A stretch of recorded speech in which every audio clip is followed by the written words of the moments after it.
Hey, you crazy cats! Welcome to Leaving Crazy Town, where we navigate the roller coaster of relationships, mental health, and personal transformation with humor as our trusty seatbelt. Hi, I'm Sarah, and with my buddy Finn, we're here to share our real stories, expert insights, practical tips to help you break free from codependency, reclaim your life, and find freedom. So whether you're wrestling with boundary issues, craving connections that won't ghost you, or just here for a front row seat to the wild ride of self-discovery, you've come to the right place. So buckle up, we're leaving Crazy Town. Hey, welcome to Leaving Crazy Town with Finn and Sarah. What are we going to talk about today, Sarah? Okay, one of our most popular was on rage. So I'm thinking maybe we should do a few more on anger, resentment, feelings of rage. I don't know. Do codependents and addicts have issues with anger? I think we do. All right, so Okay, go ahead. Today we're gonna talk about how we have a right to be angry with the people we love. It's part of the human bill of rights for each person. Yes. What are the pitfalls when it comes to anger, Sarah? Well, I think we're going to discuss this. We were talking earlier about very often people respond with extremes, right? So we're going to try to build some middle ground with anger.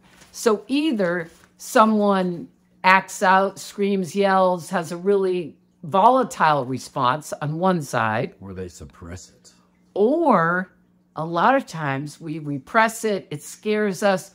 You know, I see this at meetings often. I didn't think I was angry, and then I had 396 resentments. So codependents especially can just, it's fine. I'm not angry. It's fine. I'm fine. It's fine. I'm not angry. It didn't bother me. It's fine. I'm fine. The next thing you know, like rage is oozing from their pores. Or you're shooting heroin or snorting cocaine or guzzling six-packs. So very, very important in codependency recovery to look at this because it's really, I say in the book, dismissing these feelings can come out in all kinds of other ways. So, Finn, what do we need to do when we experience anger? When we feel anger towards someone we love? Because I've done some work on myself, I know that most of my anger stems from fear. Yes. So I have a fear that gets triggered, and then I feel angry. Yeah. And, you know, there are things that people do that, like, elicit me to feel angry. I mean, I start feeling angry, like, especially if somebody's not doing what I think they should, or they do something that I perceive hurts me, like, I'm angry. Like, why do they have to do that? Because I don't want anyone else's actions interfering with my 72 and sunny. Right. But, so for me, it's notice what I'm feeling, and remember that feelings aren't facts. And then the other thing I do is I look at what it triggered in me. I actually was on the phone with Sarah yesterday. We had a little, I wouldn't really call it a fight. We needed some clarification because we may have triggered each other. Yes. I asked Sarah if I could talk to her. I called her, asked her a question. She gave me an answer that I didn't think answered the question. So then I asked the question again, and I kept saying, that's not what I'm saying. I'm asking this. And I triggered her, you know. And then she got upset and told me how she was triggered, and now I'm triggered. It was like a pinball of trigger hell. Yeah. And I was angry. I'm like, I don't understand why she's upset. I called her for a question. She's not answering the question. So, of course, I'm going to keep repeating myself. But the thing is, you know, we didn't hide the fact that we were triggered. We talked about it. And we didn't take it out on each other. Yeah, we didn't. And I just want to say, she acknowledged that I was activated. She was activated, but I didn't blame you. Yeah, no, you didn't blame me, and I'm not blaming you. Like, there was a lot that came out of it. Actually, it was really helpful to me because there was some things going on for me that I didn't understand, and a lot of times people will say, why are you being so angry? And I don't feel angry at all, but after I dig a little deeper with them, there is a fear in there. And even though it doesn't feel like anger to me anymore, I still can come across that way to other people. And it's always been very helpful to have someone who's willing to like sit with it. And I know that's not easy for everybody. If somebody seems really angry, a lot of people shut down from that, especially if you grew up in homes with violence or whatever. I had one parent who got angry and lashed out and hit their kids, and the other parent who got angry repressed it, like Sarah was talking about, and didn't talk to anyone. And to be honest with you, I'd rather get punched Welcome to my home. Ignored. Right. You know? Right. Isn't that odd? I had one super angry parent and one that was just drunk all the time. So, like, literally, that is so interesting to me that we both have these extreme situations. So, how are we supposed to learn that it's okay to feel anger? It's just not okay to take it out on people, right? So, Feel anger. To feel it. Feel it. Yes. Not act in anger. And that's the thing that I think is so scary, is that we witnessed people respond to anger, feel angry feelings or hurt feelings in ways that weren't safe. That's right. And I think what happens as kids is we think if we feel it, we're going to act out. We're going to either hurt someone or hurt ourselves. I literally would freeze sometimes when I got mad because I was so afraid. I hadn't learned to feel the feelings and let them out. I either repressed them or like held on so tight that made it even more scary because I would explode. Yeah, and I want to say something else to the codependents out there, and you may not believe me, but very often anger can be externalized or internalized. And internalized is really dangerous. Yeah. So very often I've been sitting with clients and stuff, and they have this super critical voice of themselves, or they're beating themselves up at themselves about some issue. And I say, you know what? And this is going to sound strange. It might be easier to be angry with yourself than it is actually to feel the anger towards the appropriate person. So sometimes if you're someone who immediately blames themselves or starts beating yourself up, I want you to think about, should this anger actually be directed or felt towards someone else? Is it just easier, or is it a pattern of behavior that I've taken it out on myself? Go ahead. Yeah, I actually was just thinking of a story about my wife, and when we first started living together, she had gotten divorced from her husband. They were good friends, and, you know, they'd been married like 30 years, and she'd always made meals. So she moved in with me, and I worked off Cape. I didn't really think anything about it. I was gone all day, and I would come home. And I remember coming home this one day, and she is clearly like rage cooking, you know, chopping. And I have no idea what's going on. I've been away all day. Rage. And she's telling me, like, I don't have time to cook you dinner. And she was running home and cooking her ex-husband dinner, and then coming to my house and cooking dinner. And by the time I got home, she was really upset.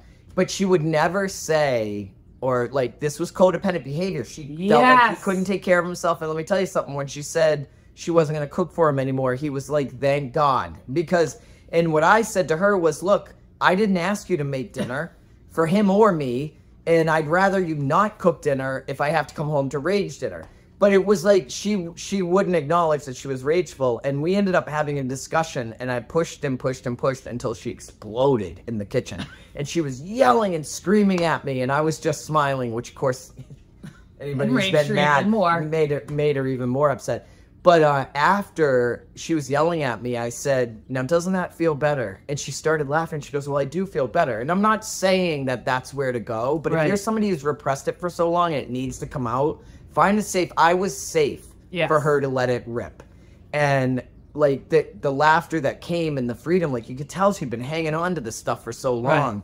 And it's not, you know, my sponsor always told me, like, you should never be yelling at anybody. No one should be yelling at you. But, you know, if there's a safe scenario where you're a repressor and you can get it out. You're venting not at someone. You're just sharing some of your anger with someone safe. That's a different story. Right. But you made me think of, with your wife, is that codependency, one of the huge consequences of being codependent is, this is a great example. I feel like I have to go over my ex-husband's and cook dinner, but really I'm creating it and I'm enraged about it. So one symptom of codependency is we do things to care for others and fix others, but we're enraged about it. And then we take it out on people. So that is really, really important to think about. I was at a meeting this morning, and, you know, you choose to go to the meeting, and someone said, I have a resentment against everyone for having me share so early because I'm sleepy. And I'm like, well, in my mind, I thought, well, if he's so mad at us because we're going around the room and everybody's sharing, like, don't go in the room. Nobody made you share this early, you know? It's just funny how we interpret things that, like, people are doing stuff to us. So we want to recognize that it's our stuff. We're responsible. What's going on for me? And yeah, it's okay to be fearful and angry and, you know, have these feelings, not be, because that's the other thing. I used to think I was the emotion. Right. Feel the Experience it. anger, Yes. feel the fear, and don't take it out. It's no one else's fault, you know? I mean, I'm not saying there aren't bad behaviors. Yes. People have done bad behaviors in my presence, and I, you know, Yes. don't like it, but that I'm responsible for how I act. For the and well, we're responsible respond for the to response. things. Right. So I want to respond and not react, which Yes. is, you know, we're always going to go to the pause, just notice. Yes. Right? Yes. And look at, like Finn says, if you're having a big anger response, it's usually not about the present moment. So you can feel your anger, but then do some work around what Finn was saying. What am I afraid of? What does this remind me of? Like if you're in a dynamic with someone, very often, you know, you can get activated, but something comes up, something reminds you of someone else or someone, like when Finn said to me, "You're not listening to me," that actually activated something in my childhood. So it really, my activation wasn't about Finn. I was feeling anger, but it was about the past. So we're going to wrap this up. Tools. Just notice your feelings, try to pause, look at, either do some writing or call someone and look at, am I hurt? Is this an old wound being activated? Am I afraid? You know, you were talking about that driving, like getting mad driving. Oh, yeah, somebody cuts cut you me off, and now I get like, you know, you get mad instantly. And I laugh now because I know, I was like, oh, I got fearful. Because I know every time Finn gets angry, it's fear. Right. It's like, hands down, I go from fear to anger in a half a second. Yes. But I try not to react on it. And you know what? It's okay. Like, It's okay. any of you codependents out there that are full of rage because you agree to do things you don't want to do, you Yes. take on stuff that you don't want to do, I guarantee you, if you can sit with the uncomfortable feeling of saying no, or Yes. I'd rather not, or not today, and you choose yourself, and you can Yes. sit with that uncomfortable feeling, Yes.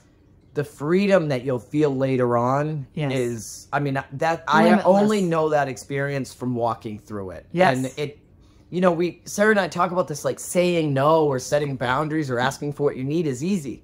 We know it isn't, but it doesn't get easier if you don't ever try it. That's right. Like, literally, you won't get to feel that freedom until you do it. One step at a time. We're leaving. Fasten your seatbelt. We're out of here. Thanks for listening to Leaving Crazy Town. We hope today's episode offered you valuable insights and tools to help navigate your relationships. If you found our discussion helpful, please rate, review, and subscribe to our podcast. And share it with a friend. Misery loves company, right?